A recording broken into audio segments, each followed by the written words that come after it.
I think it depends on how you define decent. I think the question is whether we're going to have a deal at all, because the UK side is already threatening to walk away as early as the summer. That gives a really short window. I mean, they're planning to negotiate basically nonstop, but that pace is hard to keep up, but it's hard to actually make progress. What would you define then as a decent trade deal then?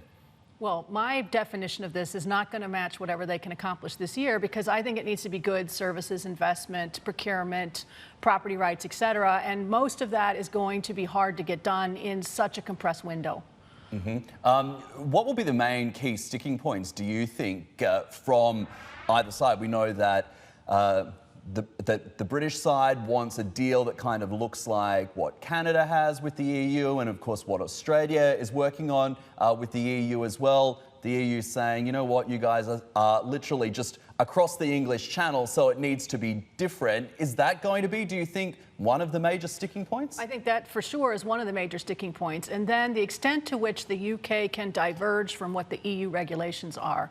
And at the moment, the EU and the UK have different views on this. So the EU wants full compliance with EU rules. The UK is insisting it wants full non-compliance with EU rules. And trying to square that circle is going to be tricky.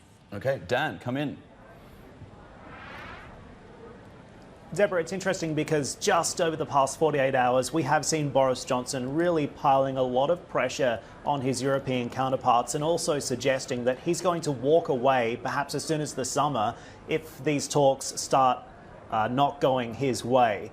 So how do you think that leverage is going to play out in Brussels, and does the Prime Minister actually have the upper hand as these talks kick off?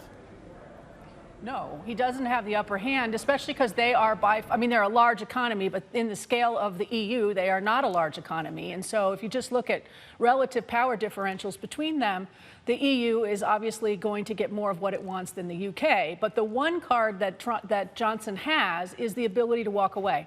And so he's already starting to play that card now, if you will, and suggest that he will, in fact, walk away, because from his perspective, walking away gives him leverage that he would otherwise not have. Of course, the danger is he could actually walk away, and then we have a mess. I know Dan has another question, but do you think that it's a negotiating tactic? Is it just a bluff? Surely he's not going to walk away because he needs to get a deal done with the EU to prevent a so-called hard Brexit. So is he just, I guess, full of hot air and making these claims when, of course, he's going to come to the table and reach some sort of agreement? I think the tricky part is you have to assume he's right, that he is going to walk away, and then how do you negotiate with someone who is prepared to walk away?